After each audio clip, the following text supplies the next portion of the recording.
नमस्कार, स्वागत है आपका खबर भारत 360 में। मैं हूं आपके साथ रूबी। और बड़ी खबर इस वक्त की आ रही है जहां मध्य प्रदेश और छत्तीसगढ़ में चुनावी प्रचार प्रसार जो है वो थम गया है। तो प्रत्याशी सिर्फ घर घर जाकर जनसंपर्क करेंगे। मध्य प्रदेश में 17 नवंबर को मतदान होना है और छत्तीसगढ़ में 17 नवंबर को दूसरे चरण का मतदान होना है। तो मतदान को लेकर चुनाव आयोग की तैयारियां जो है वो पूरी कर ली गई हैं। आज मतदान सामग्री का वितरण होगा। सरदारपुर की अगर हम बात करें तो सरदारपुर में विधानसभा क्षेत्र को 26 सेक्टर में बांटा गया है। तो 273 मतदान दलों को मतदान केंद्र पहुंचाने के लिए 51 रूट बनाए गए हैं। तो बड़ी खबर आपको बता रहे हैं विधानसभा चुनाव से जुड़ी हुई, जहां मध्य प्रदेश और छत्तीसगढ़ में चुनावी प्रचार प्रसार जो है वो कल यानी 15 नवंबर को शाम 5 बजे के बाद से थम चुका है और अब प्रत्याशी सिर्फ घर घर जाकर डोर टू डोर जनसंपर्क कर पाएंगे।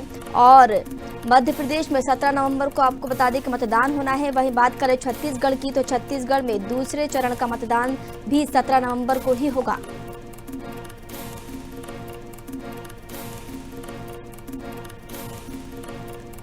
मतदान को लेकर चुनाव आयोग ने तैयारियां पूरी कर ली हैं। आज मतदान सामग्री का वितरण भी हो जाएगा। वहीं बात अगर हम करें सरदारपुर की तो सरदारपुर में विधानसभा क्षेत्र को 26 सेक्टर में बांट दिया गया है।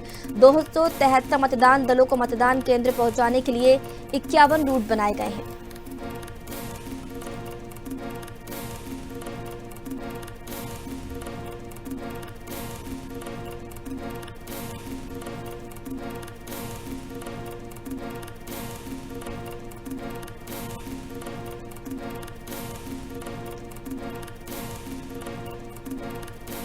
तो खबर आपको बता रहे हैं चुनाव से जुड़ी हुई, विधानसभा चुनाव से जुड़ी हुई खबर आपको बड़ी अपडेट दे रहे हैं, जहां मध्य प्रदेश और छत्तीसगढ़ में चुनाव प्रचार जो है वो थम गया है। प्रत्याशी सिर्फ घर घर जाकर ही अब संपर्क कर पाएंगे।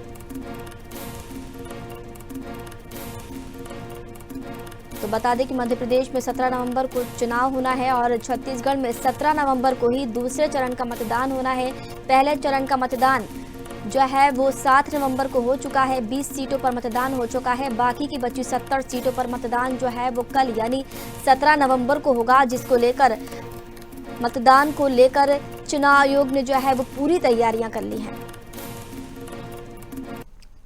चलिए ज्यादा जानकारी लेंगे। हमारे साथ सरदारपुर से संवाददाता नरेंद्र पवार जुड़ चुके हैं। नरेंद्र, कल से जो है विधानसभा चुनाव को लेकर छत्तीसगढ़ और मध्य प्रदेश में चुनाव प्रचार थम चुका है और चुनाव आयोग ने पूरी तैयारियां जो है चुनाव को लेकर कर ली है। क्या कुछ तैयारियां की गई हैं?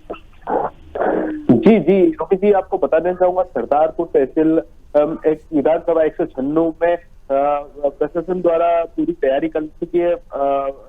विधानसभा निर्वाचन आयोग के अनुसार जो भी तैयारियां थी वो सभी पूर्ण कर ली गई है।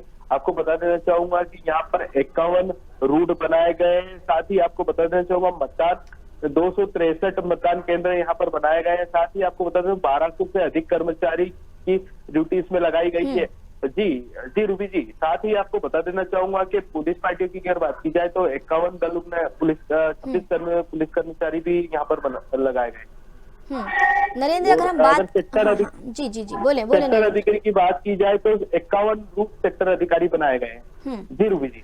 नरेंद्र, अगर हम बात करें मध्य प्रदेश की तो मध्य प्रदेश की जो चुनावी प्रचार था इसमें जितने भी दिग्गज थे सारे दिग्गजों ने अपनी अपनी ताकत झोंक दी है। वहीं अगर बीजेपी की बात करें तो बीजेपी ने भी अपने स्टार प्रचारकों को जो है वो चुनावी मैदान में उतारा। कांग्रेस ने 15 दिनों में 200 सभाएं और रोड शो की है। तो कितना दबदबा किसका देखा जा रहा है? आपको क्या लगता है कि किसकी लहर चलने वाली है? जी रूबी जी, आपको बता देना चाहूंगा कि कल यानी कि मतदान 17 नवंबर को होना है।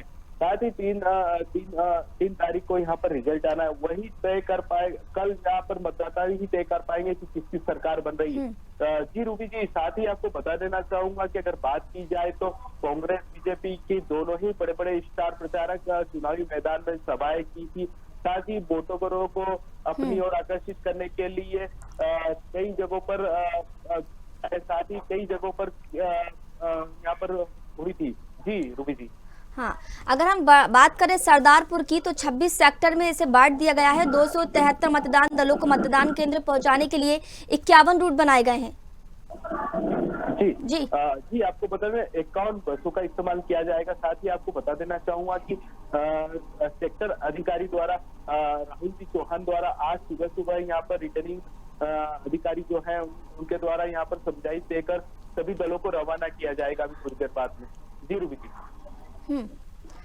पिछली बार हमने देखा छत्तीसगढ़ में नरेंद्र की जो गतिविधियां थी नक्सलियों की वो बहुत ज्यादा हमें दिखाई दी और चुनाव के दौरान ही उन्होंने अटैक भी किया, गोलीबारी भी हुई, हमले भी हुए, जिसमें एक पुलिस का जवान जो घायल भी हुआ। इस बार जो है किस तरीके की तैयारी की गई है, सुरक्षा के क्या कुछ इंतजाम किए गए हैं, क्योंकि दोबारा ऐसी कोई अप्रिय घटना ना हो, इसको लेकर सुरक्षा के क्या कुछ इंतजाम है? जी, आपको बता दें पुलिस प्रशासन द्वारा लगातार निर्वाचन के पूर्व यहाँ पर फ्लैग मार्च भी निकाला गया था। साथ ही आपको बता देना चाहूंगा कि सरदारपुर की अगर बात की जाए तो सरदारपुर में इस प्रकार से अभी तक कोई मामला सामने नहीं आया है, आपको बता देना चाहूंगा। जी रूबी जी।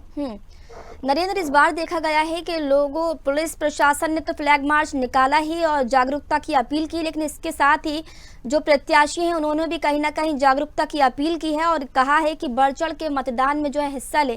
तो इस बार कितने जागरूक आपको मतदाता दिख रहे हैं? क्या लगता है कि कितने फीसदी यहाँ पर वोट प्रतिशत की आपको संभावना दिखाई दे रही है? निश्चित जी तौर पर नरेंद्र। अगर मतदान की अगर बात की जाए तो यहाँ पर रिटर्निंग ऑफिसर राहुल चौहान द्वारा लगातार मतदाताओं से अपील की गई है कि मतदान पूर्ण के साथ ही प्रत्याशी भी जो है उन प्रत्याशी द्वारा भी यहाँ पर अपील की गई है कि यहाँ पर मतदान किया जाए। जी रूबी जी, अगर प्रतिशत की बात की जाए तो निश्चित तौर पर प्रतिशत निश्चित तौर पर बढ़ा हुआ प्रतिशत यहाँ पर निकल सकता है। जी।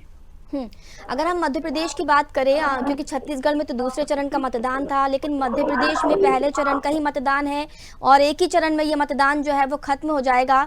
तो मध्य प्रदेश में क्या कुछ आपको गतिविधियां या तैयारियों का अगर हम आपसे जायजा लेना चाहें तो क्या कुछ इसको देखकर तैयारियां यहाँ पर की जा सकी हैं?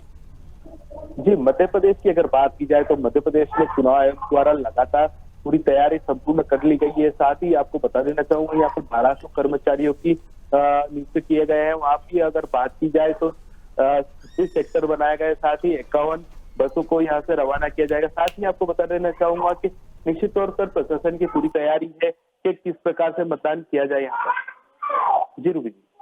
बहुत बहुत धन्यवाद हमारे साथ जुड़ने के लिए और जानकारी साझा करने के लिए। तो खबर आपको बता रहे हैं चुनाव से जुड़ी हुई, जहां मध्य प्रदेश और छत्तीसगढ़ में चुनाव प्रचार प्रसार जो है वो थम गया है और अब मतदाता जो है वो सिर्फ घर घर जाकर संपर्क कर पाएंगे। बता दें कि मध्य प्रदेश में 17 नवंबर को मतदान होना है। वहीं बात करें छत्तीसगढ़ की तो छत्तीसगढ़ में ही 17 नवंबर को ही दूसरे चरण का मतदान होना है। पहले चरण का मतदान 7 नवंबर को 20 सीटों पर मतदान जो है वो हो चुका है। अब बाकी की बची 70 सीटों पर कल यानी 17 नवंबर को मतदान होगा, तो जिसको लेकर चुनाव आयोग ने जो है वो पूरी तैयारियां कर ली हैं। तो आज मतदान सामग्री का वितरण भी कर दिया जाएगा। वहीं अगर हम बात करें सरदारपुर की तो सरदारपुर में विधानसभा क्षेत्र को 26 सेक्टर में बांट दिया गया है। 273 मतदान दलों को मतदान केंद्र पहुंचाने के लिए 51 रूट जो है वो बनाए गए हैं। तो देखिए, अगर हम मध्य प्रदेश की बात करें तो कांग्रेस के जितने भी दिग्गज थे सभी ने अपनी अपनी ताकत जो है वो चुनावी प्रचार प्रसार में झोंक दी है। मध्य प्रदेश चुनाव के लिए जो अपनी ताकत थी कांग्रेस ने झोंकी और 15 दिनों में ताबड़तोड़ 200 सभाएं और रोड शो भी इस दौरान किए गए थे। वही बात करें बीजेपी की तो बीजेपी के स्टार प्रचारकों ने भी अपनी अपनी पूरी ताकत झोंक दी, पूरा जोर आजमा लिया है, कहीं से भी कोई कसर छोड़ी नहीं गई है। लेकिन 3 दिसंबर ये वो तारीख है जब तस्वीर जो है वो साफ हो जाएगी और पता चल जाएगा कि जनता जो है किसकी घोषणाओं से प्रभावित हुई है, जनता है उसने अपना समर्थन किसको दिया है।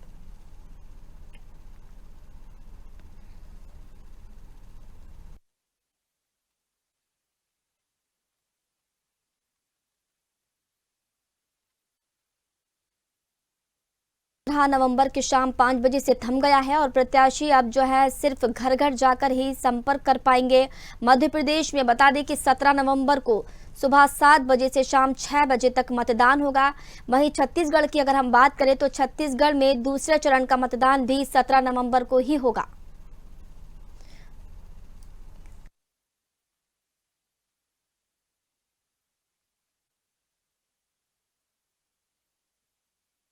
तो जिसको लेकर चुनाव आयोग ने पूरी तैयारियां कर ली हैं और आज जो है वो मतदान सामग्री का वितरण भी हो जाएगा। वहीं अगर हम सरदारपुर की बात करें तो विधानसभा क्षेत्र को 26 सेक्टर में बांट दिया गया है। 273 मतदान दलों को मतदान केंद्र पहुंचाने के लिए 51